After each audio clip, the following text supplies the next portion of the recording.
Message de la conférence des évêques du Togo. Pour l'amour de ma patrie, pour l'amour de Sion, je ne me tairai point. Pour l'amour de Jérusalem, je ne prendrai point de repos, jusqu'à ce que son salut paraisse comme l'aurore et sa délivrance comme un flambeau qui s'allume. Isaïe 62, verset 1er. Chers fils et filles du Togo, au moment où le prophète Isaïe prononçait ces paroles pleines de compassion pour son peuple et d'espérance en Dieu, ses frères et sœurs traversaient une crise qui semblait insurmontable. Soumis à une éprouvante servitude suite à leurs infidélités répétées et à leurs choix politiques hasardeux, ils n'osaient plus rêver d'un lendemain meilleur, car tout semblait définitivement perdu. Mais Isaïe, faisant fi du silence qui lui était imposé, éleva la voix pour annoncer l'espérance en appelant tout le peuple à prendre conscience de ses égarements et de ses responsabilités en vue d'opérer la conversion salutaire. Réunis dans la prière et l'écoute de la parole de Dieu pour sa 3e session ordinaire de l'année 2018, la conférence des évêques du Togo s'est laissée interpeller par cette déclaration du prophète Isaïe face aux menaces qui pèsent sur notre avenir commun.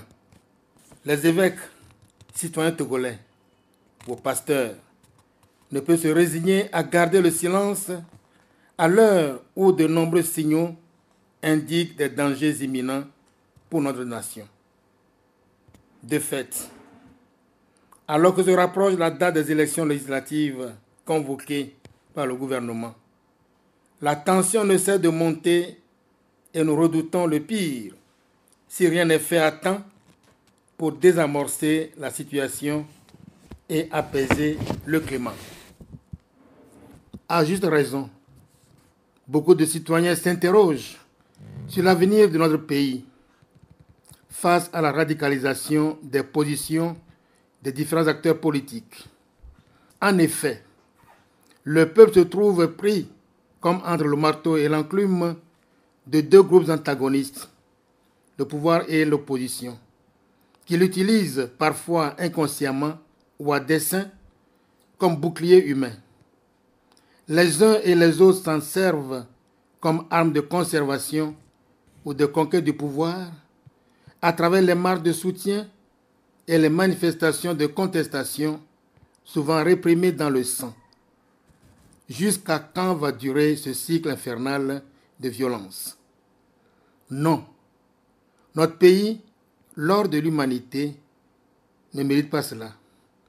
Aucun Togolais n'est fier de ce spectacle désolant que nous imposent continuellement les acteurs politiques de notre pays. Depuis des décennies, la lutte pour la liberté, la démocratie, l'alternance politique, ainsi que les processus de réconciliation dans notre pays n'ont jamais abouti à cause de la mauvaise foi des acteurs politiques, plus soucieux de leurs intérêts personnels que du bien commun. Les mêmes causes produisant les mêmes effets, l'espoir suscité par l'implication de la CEDEAO dans la résolution de la crise qui secoue le pays depuis plus d'1 an, à travers la désignation des facilitateurs, cède lentement le pas à la désillusion et à la déception. Le désespoir, une fois encore, s'est emparé du pays. Comme tant de concitoyens et d'observateurs étrangers de notre crise, la conférence des évêques du Togo estime que la préparation unilatérale des élections, en violation flagrante de certaines dispositions contenues dans la feuille de route des médiateurs de la CEDEAO, risque de conduire de nouveau le pays vers le chaos.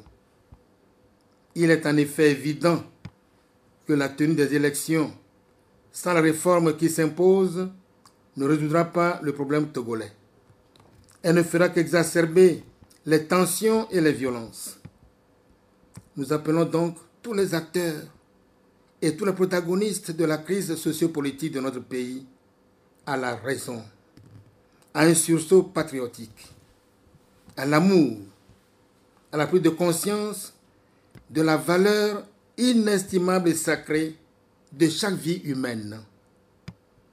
Il faut que sur la terre de nos aïeux cesse la culture de l'impunité, les violences meurtrières, les atrocités que les Togolais infligent à leurs propres frères et sœurs. En définitive, ce dont le Togo a fondamentalement besoin, c'est un changement profond dans la manière de gouverner et de faire la politique, car quel que soit celui qui sera à la tête de notre nation, si le système ne change pas, les problèmes à coup sûr ne connaîtront pas de répit. Pour en finir avec les violences post-électorales qui ensanglantent la terre de nos aïeux, avec leur cortège de morts, d'orphelins, de blessés, de réfugiés, il faut absolument opérer les réformes. En effet, tous les observateurs de la vie politique togolaise se demandent pourquoi les réformes constitutionnelles et institutionnelles réclamées par l'opposition, promises par le gouvernement et recommandées par le facilitateur de la CEDEAO tardent à se faire.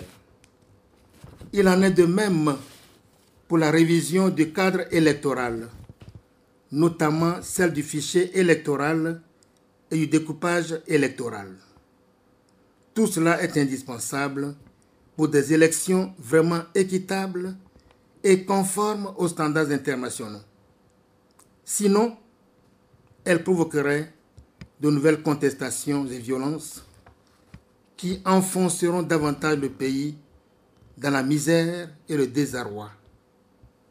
Épargnons notre pays de ces souffrances inutiles. L'Église, fidèle à sa vocation et à sa mission prophétique d'encourager le bien, d'exhorter à opérer des choix porteurs d'espérance, mais aussi de dénoncer, de condamner, d'avertir et d'annoncer, ne peut pas se taire face à ces manquements aux principes élémentaires de tout état de droit et de tout processus de démocratisation. Voilà pourquoi la conférence des évêques du Togo n'a cessé et ne cessera de tirer la sonnette d'alarme sur la gravité des maux infligés aux concitoyens par leurs propres frères et sœurs, faisant de nous la risée de nos voisins et de notre pays une république atypique dont le mode de fonctionnement des institutions frise parfois le ridicule.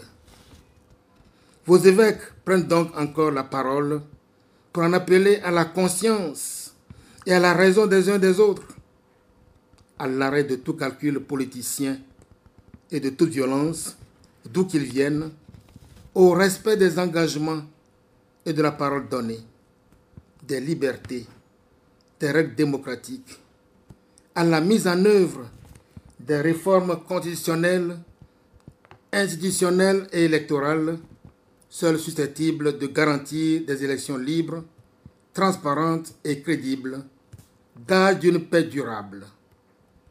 Nous invitons également à la mise en œuvre des mesures d'apaisement annoncées qui contribueraient énormément à la décrispation de la situation sociopolitique que nous appelons de tous nos voeux. Il est encore temps de nous ressaisir pour éviter le désastre. En terminant ce message, nous évoquons de nouveau le prophète Isaïe, dont le vibrant appel a suscité le nôtre.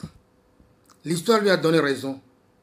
Le peuple d'alors a retrouvé son espérance après avoir traversé les affres de l'esclavage qu'il aurait pu éviter en accueillant humblement la parole de son prophète.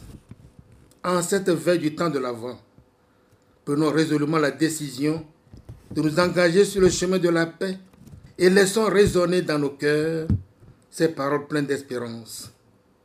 Alors les nations verront ta justice et tous les rois ta gloire. Alors on t'appellera d'un nouveau nom que la boue du Seigneur dictera. Tu seras une couronne de splendeur dans la main du Seigneur, un diadème royal dans la main de ton Dieu. La réalisation de cette annonce prophétique est aussi possible pour notre pays. Il suffit de le vouloir sincèrement et de s'engager avec détermination dans la voie du redressement de notre société. Que Dieu nous éclaire et nous guide, que sa paix s'établisse dans nos cœurs pour se répandre sur notre pays. Fait à Néo le 15 novembre 2018 à la mémoire de Saint Albert le Grand. Monseigneur Benoît Alornou, évêque de Palimé, président de la CET, Monseigneur Denis Amouzou Diakpa, archevêque de Lomé, vice-président de la CET, Monseigneur Isaac Georges Gaglo, évêque d'Anéo, Monseigneur Nicodème Bariga Bénissan, évêque d'Atakpamé, Monseigneur Jacques Longa, évêque de Kara, Monseigneur Célestin Marie Gawa, évêque de Sokodé, Monseigneur Dominique Guibil, évêque de Dapaon, Monseigneur Philippe Podro, archevêque émérite de Lomé, Monseigneur Jacques Anilunda, évêque émérite de Dapaon, Monseigneur Ambroise Joliba, évêque émérite de Sokodé, ont signé.